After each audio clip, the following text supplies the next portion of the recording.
സംസ്ഥാനത്ത് 2 മണ്ഡലങ്ങളിൽ ഉപതെരഞ്ഞെടുപ്പിന് കളമൊരുങ്ങുകയാണ്. ചേലക്കരയിലും പാലക്കാട്ടുമാണ് തെരഞ്ഞെടുപ്പ് നടക്കുക. മുന്നണികൾ സ്ഥാനാർത്ഥി നിർണയ ചർച്ചകൾ ആരംഭിച്ചു. അതേസമയം ഇടഞ്ഞു നിൽക്കുന്ന കെ മുരളീധരനെ അന്വയിപ്പിക്കാനുള്ള ശ്രമം കോൺഗ്രസ് ആരംഭിച്ചിട്ടുണ്ട്. രാഹുൽ രാജിവെച്ചാൽ വയനാട്ടിൽ മുരളീധരനെ മത്സരിപ്പിക്കാനും ആലോചിക്കുന്നുണ്ട്. വിവരങ്ങളുമായി തിരുവനന്തപുരത്ത് നിന്ന് പ്രശാന്ത് ശങ്കരമംഗലത്ത് ചേരുന്നു. പ്രശാന്ത്, 2 ഉപതെരഞ്ഞെടുപ്പിലേക്ക് പോകുന്ന സാഹചര്യം നമുക്ക് ഈ രാഷ്ട്രീയ സാഹചര്യത്തെ എങ്ങനെ വിലയിരുത്താം? ലക്ഷ്മി, ലോക്സഭാ തെരഞ്ഞെടുപ്പിന് പിന്നാലെയാണ് സംസ്ഥാനത്ത് 2 ഉപതെരഞ്ഞെടുപ്പിന് കളമൊരുങ്ങുന്നത്.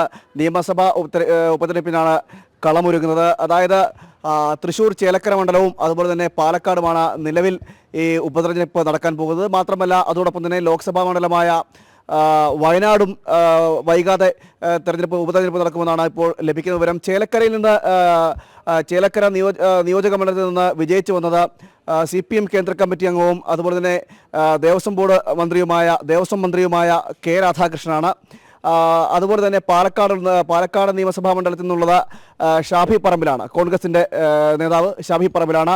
ഇവർ രണ്ടുപേരുമാണ് ഈ ലോക്സഭാ തെരഞ്ഞെടുപ്പിൻ്റെ ഭാഗമായിട്ട് MLA സ്ഥാനത്ത് നിന്ന് മത്സരിക്കാനായിട്ട് ലോക്സഭാ തെരഞ്ഞെടുപ്പിലേക്ക് വന്നത്. അതിൽ മത്സരിച്ച് വിജയിച്ചതിന് പിന്നാലെയാണ് ഇത്തരത്തിലൊരു തെരഞ്ഞെടുപ്പിന് കളം ഒരുങ്ങുന്ന സാഹചര്യം ഉണ്ടാകുന്നത്. എന്തായാലും CPM സംബന്ധിച്ചിടത്തോളം അഭിമാന പ്രശ്നമാണ് ഈ ചേലക്കര മണ്ഡലം. അതുകൊണ്ട് തന്നെ ചേലക്കര മണ്ഡലം നിലനിർത്താൻ തന്നെയായിരിക്കും CPM ശ്രമം നടക്കുക. അതുകൊണ്ട് തന്നെ അതായത് ഈ ചേലക്കര മണ്ഡലത്തിൽ നിന്നും ആലത്തൂരേക്കാണ് ഈ കെ രാധാകൃഷ്ണൻ ജയിച്ചു വന്നത്. അതുകൊണ്ട് തന്നെ ആലത്തൂർ മണ്ഡലം നിലനിർത്തിക്കൊണ്ട് ചേലക്കരയിലേക്ക് ഉപതെരഞ്ഞെടുപ്പിന് കടക്കുമെന്നാണ് ഇപ്പോൾ നമുക്ക് മനസ്സിലാക്കാൻ കഴിയുന്നത്. അങ്ങനെയാണെങ്കിൽ അവിടെ ആരായിരിക്കും സ്ഥാനാർത്ഥി എന്നതടക്കമുള്ള ഒരു നീക്കവും നടക്കുന്നുണ്ട്. മാത്രമല്ല മറ്റൊന്ന് എന്ന് പറയുന്നത് ഈ പാലക്കാടാണ്. പാലക്കാട് നിന്നാണ് ഷാഫി പറമ്പിൽ KK ശൈലജയോട് എതിരിട്ടത്. അതായത് വടകരയിലേക്ക് വന്ന് ജയിച്ചു കയറിയത്. അവിടെ ആ ഒരു സാഹചര്യത്തിലാണ് പാലക്കാടും ഉപതെരഞ്ഞെടുപ്പ് വരുന്നത്. ഇത്തരത്തിലൊരു സാഹചര്യം നിലനിൽക്കുമ്പോഴാണ് ഇത്തരത്തിൽ ഉപതെരഞ്ഞെടുപ്പിൻ്റെ ഒരു കളമൊരുങ്ങുന്നത്.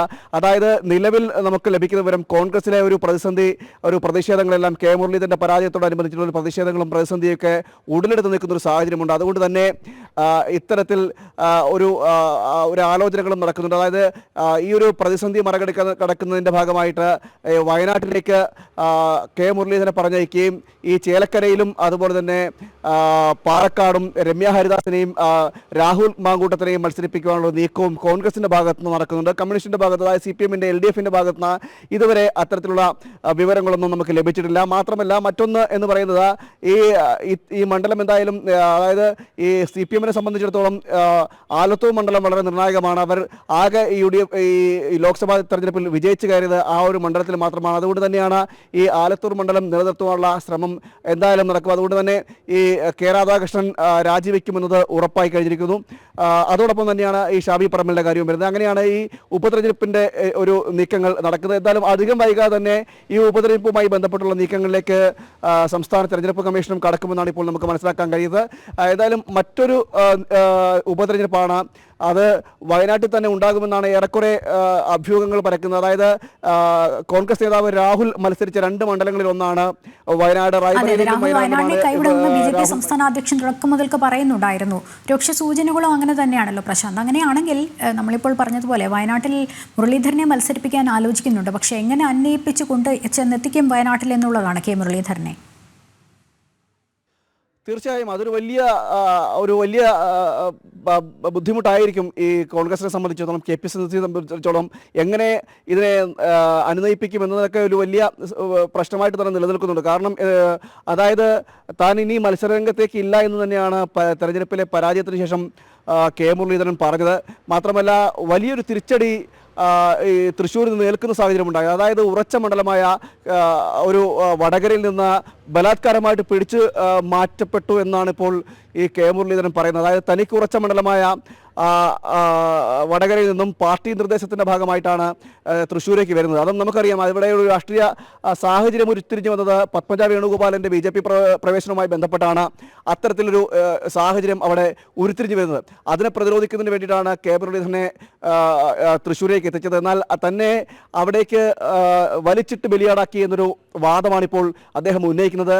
ഈ തെരഞ്ഞെടുപ്പിൻ്റെ ആദ്യഘട്ടത്തിൽ തന്നെ കെ മുരളീധരൻ്റെ ഭാഗത്തൊരു പ്രസ്താവന ഉണ്ടായിരുന്നു. അതായത് ഇത്തരത്തിൽ ജില്ലാ നേതൃത്വം DCC അടക്കമുള്ളവർ സഹകരിക്കുന്നില്ല. അതുപോലെ തന്നെ നിലവിലെ അവിടെ തൃശ്ശൂർ MP ആയിരുന്ന TN പ്രതാപൻ അടക്കമുള്ളവർ സഹകരിക്കുന്നില്ല എന്നൊരു ആക്ഷേപം അദ്ദേഹം നേരത്തെ തന്നെ ഉന്നയിക്കുന്ന സാഹചര്യം ഉണ്ടായിരുന്നു.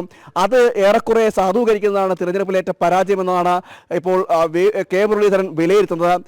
ഈ ഒരു സാഹചര്യത്തിലാണ് ഇനി താൻ മത്സരരംഗത്തേക്കില്ല, മറ്റ് ഒരു തരത്തിലുള്ള മത്സരരംഗത്തേക്കുമില്ല, പാർട്ടി നേതൃസ്ഥാനങ്ങളിലേക്കുമില്ല, താൻ വിശ്രമത്തിലേക്ക് കടക്കുകയാണെന്നൊരു പരാമർശം അദ്ദേഹത്തിന്റെ ഭാഗത്തുണ്ടായത്.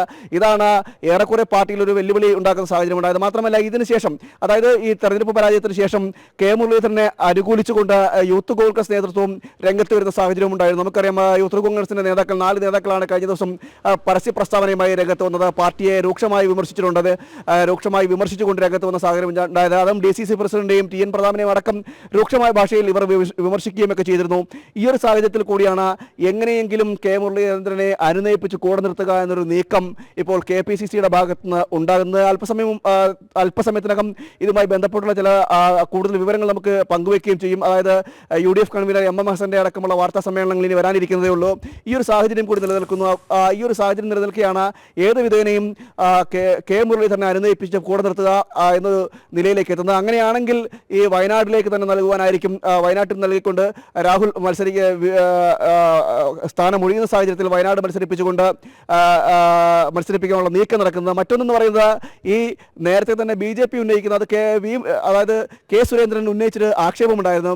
അതായത് 2 ഇടങ്ങളിൽ രാഹുൽ ജയിക്കുകയാണെങ്കിൽ ഉറപ്പായും കൈവടിയുന്ന മണ്ഡലം വയനാടായിരിക്കും, വയനാട് നിവാസികളെ അദ്ദേഹം കൈവടിയും എന്നൊരു ആക്ഷേപവും ഒരു വിമർശനവും കെ സുരേന്ദ്രന്റെ ഭാഗത്തുണ്ടായിരുന്നു. എന്തായാലും അതും ഏറെക്കുറെ സാധൂകരിക്കുന്ന രീതിയിലേക്കാണ് നിലവിലെ നീക്കങ്ങൾ നടക്കുന്നത്. അങ്ങനെയാണെങ്കിൽ ഒരു വിശ്വാസവഞ്ചന ഈ വയനാട് നിവാസികളോട് രാഹുൽ കാണിക്കുന്നത് ഒരു വലിയ വിശ്വാസവഞ്ചനയായിരിക്കും എന്ന കാര്യത്തിൽ തർക്കമില്ല. കാരണം ഒരു കഴിഞ്ഞ തെരഞ്ഞെടുപ്പിൽ 2019 തെരഞ്ഞെടുപ്പിൽ ഒരു പിടിച്ചു നിൽക്കാൻ ഒരു സ്ഥാനം അല്ലെങ്കിൽ പാർട്ടിയിൽ തന്നെ പറയുവാൻ വേണ്ടി രാഹുലിന്റെ സ്ഥാനം ഉറപ്പിക്കുകയും പിടിച്ചു നിൽക്കുകയും ഒക്കെ ചെയ്തത് ഈ വയനാട് കൊണ്ടാണ്. അങ്ങനെ ആ വയനാട് തനിക്കൊരു സ്ഥാനം നൽകിയ ആ വയനാടിനെ കൈയൊഴിയുന്ന സാഹചര്യമാണ് രാഹുൽ ചെയ്യുന്നതെങ്കിൽ അതും വലിയ പ്രതിഷേധങ്ങൾക്കിടയാക്കുകയും ചെയ്യും. എന്തായാലും ഈ കോൺഗ്രസിലും വലിയ തർക്കങ്ങളും പ്രതിഷേധങ്ങളും ഒക്കെ ഉയരുന്ന സാഹചര്യമാണ്. രാഷ്ട്രീയ കരുനീക്കങ്ങൾ നടന്നുകൊണ്ടിരിക്കുന്ന സാഹചര്യമാണ്.